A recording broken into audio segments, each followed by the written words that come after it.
Welcome to Aging Insights. I'm Melissa Chalker, Deputy Director of the New Jersey Foundation for Aging. The Foundation's mission is to enable seniors to live with independence and dignity in their communities. Aging Insights is produced by the New Jersey Foundation for Aging to provide information and resources to boomers, seniors, and caregivers. The primary focus of the program is to provide important information and connect people to community-based programs. Today we are going to talk about brain health. We're going to cover Alzheimer's and dementia and their impact on caregivers, but also look at ways that we can improve our brain health. Our guests today are Kristine Allen from the Act Now Foundation and Dr. Cynthia Green from Total Brain Health. Thank you both for joining me today. I'm so glad to have you both here to share your expertise on this topic, and I hope that in our time together we can cover all of the vast things that fall into this category.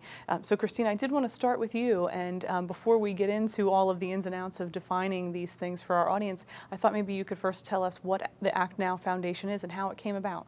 I started the foundation over 3 years ago with my co-founder, Carrie Lopez, who is also the executive director. We're both caregivers, full-time caregivers for family members who are living with Alzheimer's disease.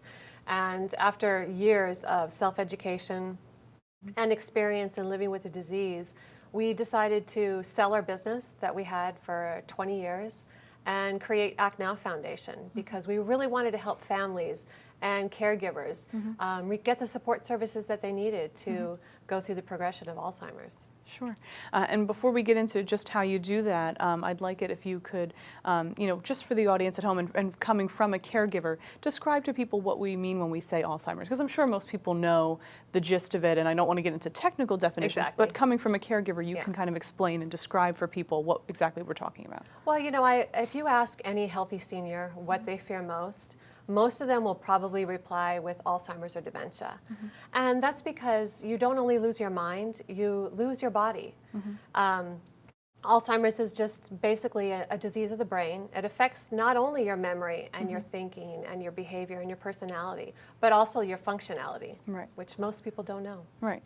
And I think probably Dr. Green can confer with that and chime in later with some of those defining things, but it does affect what we call your activities of daily living, right? Your ability to take care of yourself, which is why people end up needing a caregiver, whether it's a family member like yourself or a professional caregiver, correct? Exactly, yes. I mean, and that's usually the first symptom is a general memory loss. But we always say that when that memory loss gets severe enough to interfere with our activities of daily living, whether that's at work or at home or social activities, then the memory losses become severe enough where they need to see a doctor. Sure.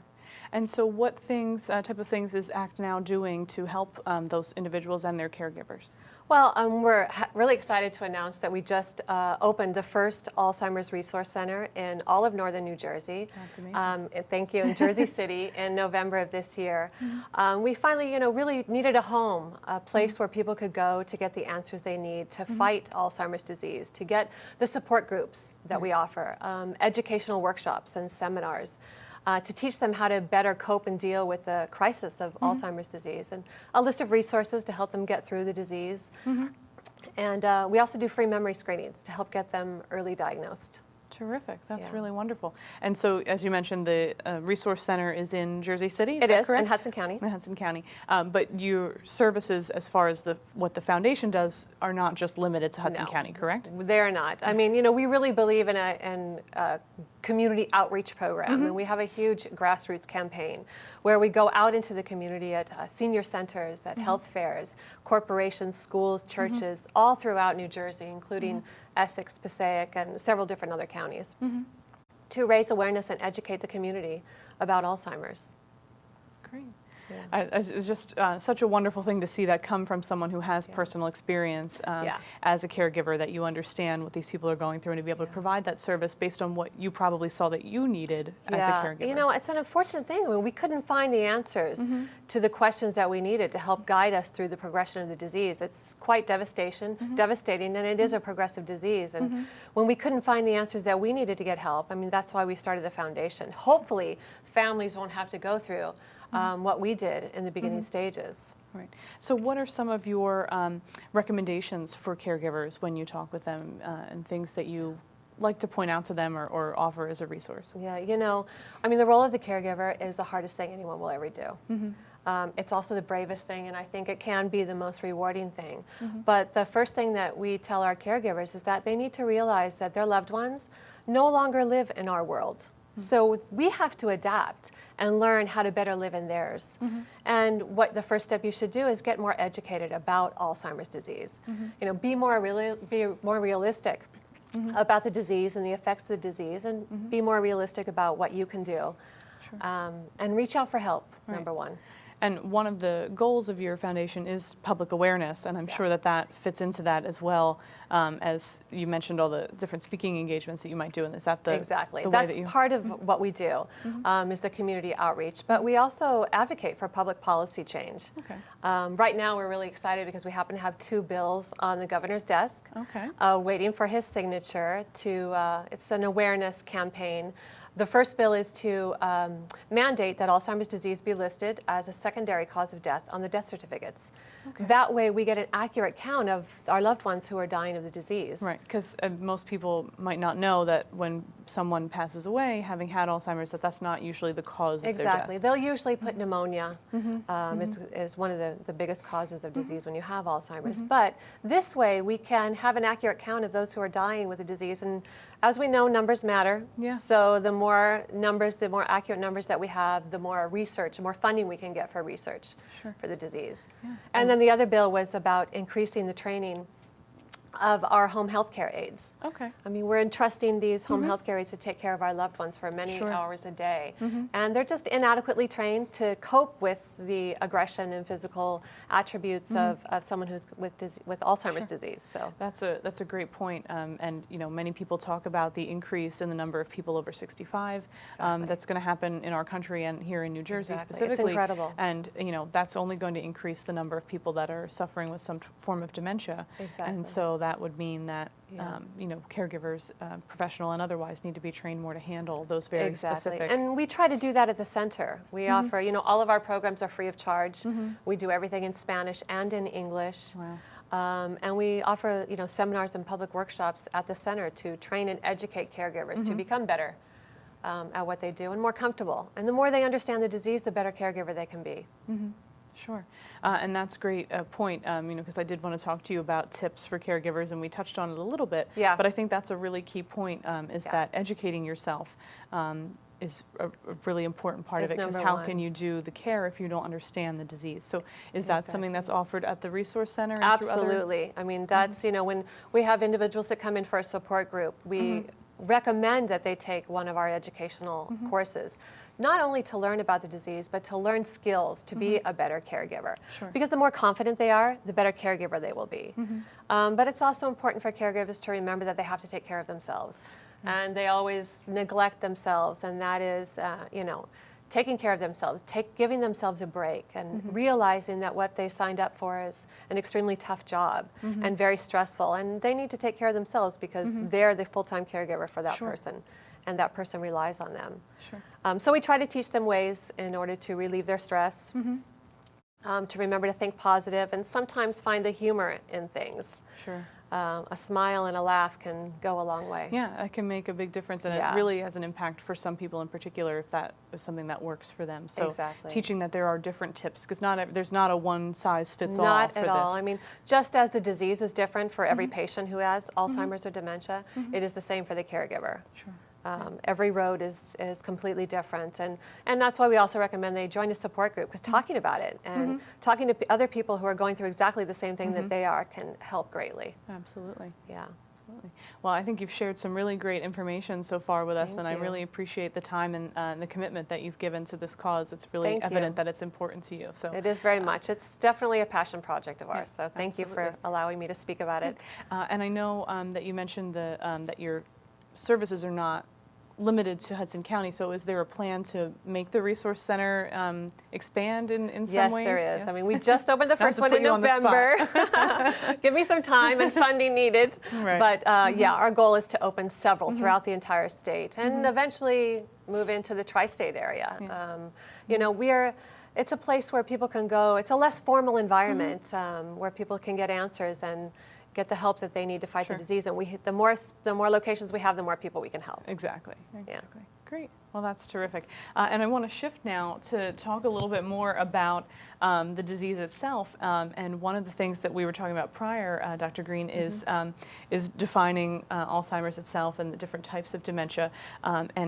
Before we get into what total brain health is and some of your work with that, I thought we could start with your background in terms of how you got involved with brain health to begin with. So this is really interesting because my background actually stems from doing research in Alzheimer's disease at Mount Sinai Medical Center in New York, where I'm on the faculty, and was in the Alzheimer's Disease Research Center for many years, and became very interested out of that in what we could do to lower our risk for the disease and to keep our memory sharp, which no one was really looking at the time. And so from there, developed a program called the Memory Enhancement Program, which was established at Mount Sinai in 1996, wrote a book called Total Memory Workout, kind of to bring it out to the masses. And from there launched really a kind of a new way of looking at brain health that has clearly was maybe a little bit before its time or right on time, because the field of brain health is just burgeoning. And with everything from consumer products such as the brain fitness software games, which folks might be interested in knowing what really the value is to those, to the kinds of programming and training that we offer now through my company Total Brain Health, which is based here in New Jersey and which focuses on providing services and programs to professionals in the field, both in active aging, so folks who are working in senior centers, senior living, in fitness programs, and in outreach programs through the libraries or other kinds of adult learning opportunities. So it's really great because the approach allows us to really educate people to the science about what we know we can do to keep our brains healthy. And I want to talk about the science a little bit because we touched on it with Kristine and talking about what does Alzheimer's look like. But from the medical and science perspective, perhaps you can tell us, because I know that people often refer to Alzheimer's generically, but there are different types of dementia, and maybe you could just say a little bit about that. Absolutely. So Alzheimer's, and you did such a great job, but I'll try to add to it. Please expand. So Alzheimer's is the leading cause of dementia in the United States, and it is a disease that primarily affects people over the age of 65, and it is a devastating disease not only for the individual who carries the diagnosis, but also for the family and caregiver. It primarily presents as a disorder of memory, but really it also encompasses other aspects of cognitive functioning, generally in terms of, for example, reasoning or language. And it is a progressive neurological disease. So once the diagnosis is made, and a confirmed diagnosis is not actually done without a biopsy of the brain, but we've gotten very good at diagnosing during one's lifetime to a degree of certainty that we can be very confident that if done in a good setting, that the diagnosis is probably pretty consistent with the reality of having a disease, that it progresses over a course of about 7 to 15 years, with gradual increasing of loss of cognitive function that then also can further lead to other physical issues, as you were discussing. And the impact is devastating, not only kind of individually, kind of on the family level for the individual, for the family member, but also as a country in terms of the cost to us for the care, and also worldwide. Dementia itself is on the increase, and the World Health Organization has declared it a major health priority. Really? Yeah. Wow, that's amazing. You don't think of it in terms of that grand scheme of it and the impact that it has.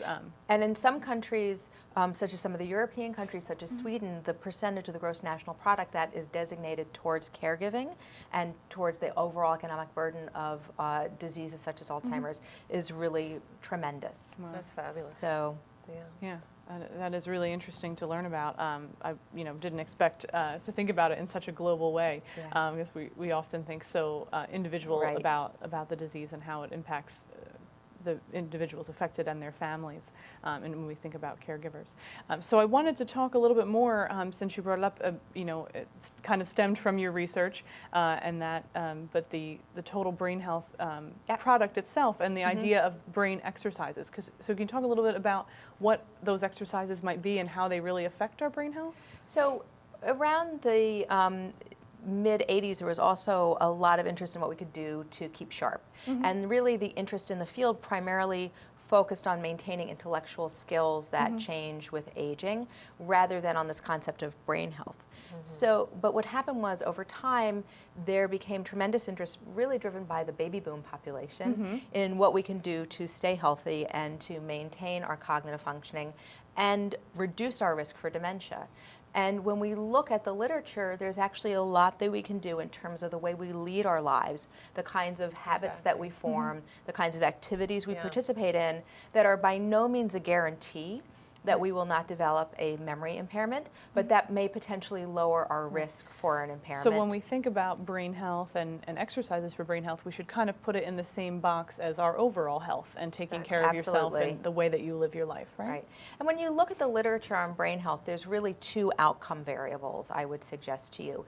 So when you think about brain health, you're thinking about many different things potentially. You could be thinking about the health of the brain as an organ. You could think about the functionality of the brain, so how our brains help us pay attention, talk, remember, right? So memory is a very big part of the functionality of the brain. How our brains help us maintain our vitality so that we can keep doing everything we want to every day of our lives. And then finally, we think about brain health in terms of prevention, in terms of lowering disease risk. But when we look across it, there's really two outcomes that these interventions talk to. So one is lowering dementia risk, but the other, very importantly, is maintaining our everyday performance. So when people think about brain health, a lot of times they are thinking about memory, and they're thinking about, what can I do so I don't forget so much? Right. Why can't I remember names the way I did when I was younger? Why can't I remember a conversation or directions? And that really has to do primarily with the sharpness of our brains and our everyday function. Right. So one of the things that the viewers can keep in mind is when they think about their own brain health, looking to maintain that health by engaging in activities on a daily basis that support both. Right. Yeah. And they're very different, which is why we need to think across a whole dimension of wellness. So you asked about total brain health. Right. And our total brain health model is really, we call the total brain health blueprint. And it rests on 3 pillars of well-being: body, mind, and spirit. And we provide direction for action within those 3 pillars based on what the science shows us. Okay. So on the body side, for example, one of the things we recommend is exercise. Because we know that one of the best things, hands down, we can do for our brains is to be physically active. And that aerobic activity in particular has been shown in studies to support everyday function, the health of the brain as an organ, and potentially lower dementia risk. Right. Another one is diet. And interestingly enough, not only what we eat, but more importantly, how much we weigh seems to impact our brain's well-being. On the intellectual side, it's the kinds of activities you and I might think about, such as crossword puzzles or things that keep us intellectually engaged. Learning a new skill, maybe. Learning a new skill. But the thing that really matters in terms of the sharpness of our performance are doing things against the clock, where in engaging in those activities, we're tapping those same skills that change with age that make us crazy. So things such as attention, how quickly we think, how quickly we can retrieve information. Right. So that by playing a game against the clock, such as on an iPad, for example, we are forced to use those skills and to exercise them, which seems to help us maintain them more effectively. Right. So it's taking it a step further, where you mentioned in the beginning, maybe doing a crossword puzzle or even learning something new is a great tip. I've read that before. But you're saying that what is really the most beneficial is testing yourself in terms of putting a time limit, putting that pressure on. And what exactly, without getting too clinical for our audience, what exactly is the science behind that? Why is that better? So one of the reasons why that works best is, if you look, for example, the computer software products that are currently on the market, is that by playing against the clock, you're forced to test those skills and kind of work them out in a way that you don't, say, by doing a crossword puzzle. Right. I don't know about you, but when I do the crossword puzzle, I'll do a little bit of it, and then maybe I'll Have put a it drink of down. coffee. I'll go back to it the next Right. day. I'll think about the clue. Exactly. But if I'm playing a game, say, on my phone or some kind of other electronic game, I have to work fast to do well. Right. So I used to recommend makes a lot sense. the game Simon, for example, which is Oh, an yeah. old Milton Bradley I game. remember. It's a great game, and actually they reissued it, Oh, so the- where you had to press these colored buttons in a particular order in a particular time frame, and as you got better, it got harder, and then as you got better, it got harder and faster. Right. So that's a great kind of game for working out those very skills, because you have to pay attention, you have to think fast and flexibly, and you have to remember. Right. And there's lots of opportunities we have to do that, but whereas our kids may do it, or we may have done it when we were younger, we tend not to challenge ourselves in that way with age. Right. Yeah, exactly. So what Total Brain Health is all about is really engaging in all these ways, some of which are expected, but some of which are unexpected. Sure. So for example, social engagement offers us a robust, Exactly. great way to stay brain healthy. When you have a conversation, you have to think fast and think flexibly and pay attention. Yes. Otherwise, you're not doing much in that Yeah. conversation. And socializing offers us that opportunity. Right. We're more likely to go do something, try a new skill, go to a concert, go to a lecture in the companionship of other people Exactly. than if we're isolated. Sure. Exactly. So some of our audience might be listening to this and say, okay, so I should play Simon, I should be socially engaged, I should watch what I eat and exercise. You mentioned particularly aerobics, but I wondered if there was anything in terms of diet specifically that you think is helpful for people to know in terms of brain health. So the diet information is very fraught with controversy Sure. when it comes to brain health, Sure. because there's always a fad that comes up, such as blueberries, which is great for the state of New Jersey, Right. but is not necessarily the only thing we should do when it comes to diet. So what we recommend from Total Brain Health is to eat a healthy, balanced diet that follows current guidelines. And if you want to kick it up a level, to look at the Mediterranean diet. So or a heart-healthy diet, they Yes, say. which is something that has been found to potentially reduce our risk for memory loss or dementia, Right. which is a diet, that has lean proteins, a lot of fruits and vegetables, monounsaturated fatty acids such as olive oil, and that there seems to be some protective benefit Right. to that kind of diet. Other than that, there's a lot of things that people talk about. For example, there's a lot of interest right now in the effect of carbohydrates on the brain's function that may have to do with the glycemic index. Yeah. It may be Wow. very Exactly. individual. Sure. There's talk about customization of diet for all different kinds of disease risk, not only for Alzheimer's disease and Right. dementia, And an anti-inflammatory diet, they talk quite a bit about as well. right, which ties to the philosophy behind Exactly. some of the low-carb diet. Exactly. But in general, one of the interesting pieces people don't pay attention to is the weight issue. And there have been several studies, ones in particular out of Kaiser Permanente in California, which have found that people who have excess weight and who carry a lot of that weight around their midsection may be at significantly increased risk for dementia later in life. So, the goal of Total Brain Health is to give people action steps that they can take. And it really cuts across all these multiple domains. So it's not that you should do one or the other.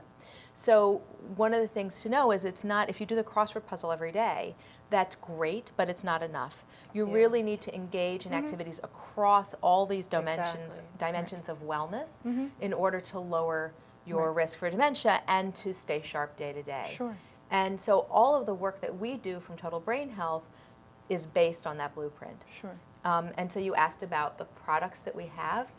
Most of our products are for professionals. I do have several books, as you know, that are out, including Total Memory Workout itself. But we have also toolkits or classes and programs that are offered through a lot of active aging settings.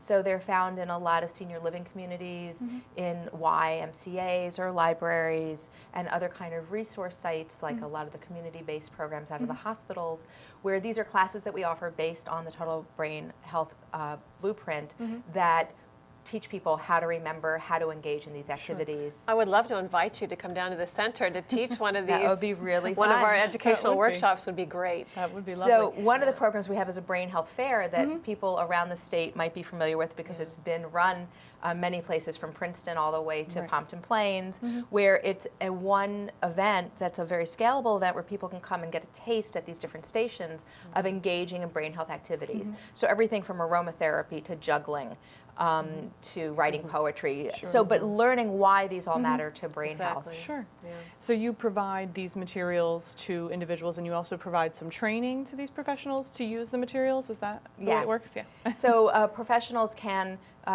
purchase the class. It's an affordable price to purchase the materials to teach the class. We also offer certification training. And so, and you know, and if there's someone who's watching who has a loved one who's living in an active aging residence or is one themselves, or they go to their local Y or to their local community outreach center and they want this program in, they can certainly request it. Right.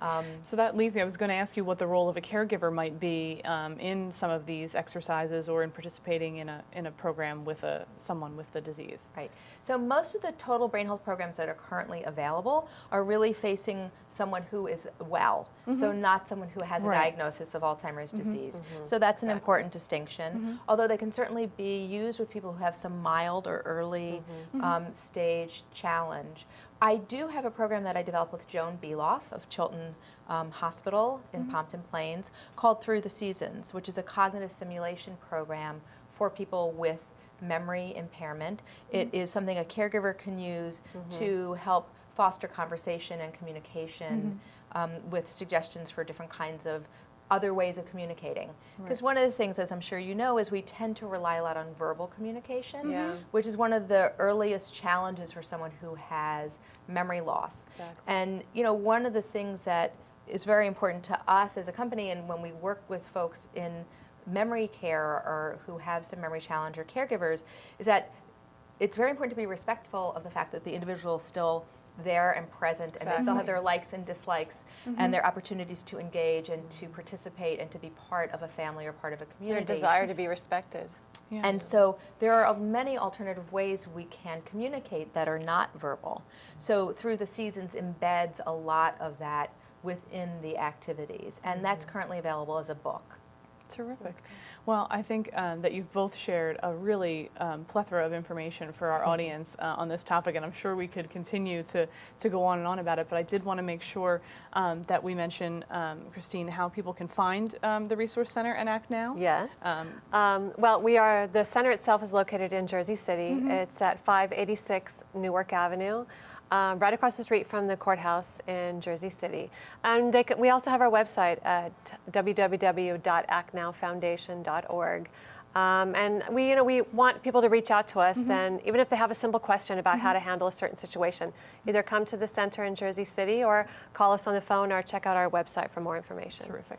And likewise, I think that people can find out more about Total Brain Health on your website. Yes, Is that correct? absolutely, and it's totalbrainhealth.com.